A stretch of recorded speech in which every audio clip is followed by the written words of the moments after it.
শুধু I love you বললেই ভালোবাসা হয়ে যায় না। ভালোবাসা মানে এমন একজনকে নিজের সাথে পাওয়া যাকে তুমি মন খুলে বিশ্বাস করতে পারবে, যাকে তুমি মন খুলে মনের কথাগুলো বলতে পারবে, যার কাছে কোনো রাগ ঠাক থাকবে না তোমার, যার কাছে কোনো ভয় থাকবে না তোমার, থাকবে শুধু এক রাশ ভালোবাসা, যার কাছে তোমার সামান্য কষ্ট অনেক চিন্তার সমান হবে, যে তোমার কষ্টে প্রতিনিয়ত তোমায় আগলে রাখবে, তোমায় কখনো একা ফিল হতেই দেবে না, যে তোমায় কখনো ভুল বুঝে সরে যাবে না, বরং তোমার ভুলগুলোকে ক্ষমা করে তোমাকে অনেক যত্নে নিজের কাছে আগলে রাখবে,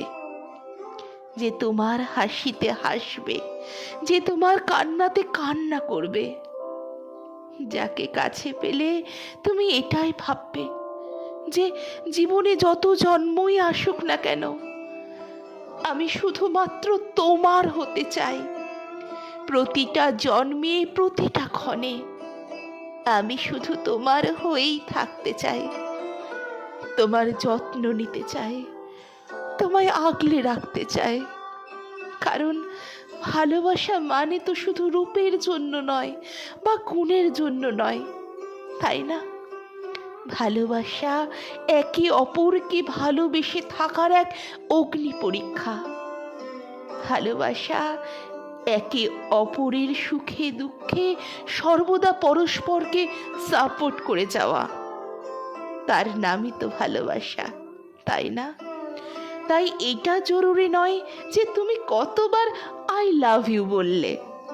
কারণ আই লাভ ইউ বললেই যদি ভালোবাসা হয়ে যেত তাহলে পৃথিবীর সমস্ত প্রেমিক প্রেমিকার নামই স্বর্ণাক্ষরে লেখা গল্প হতো।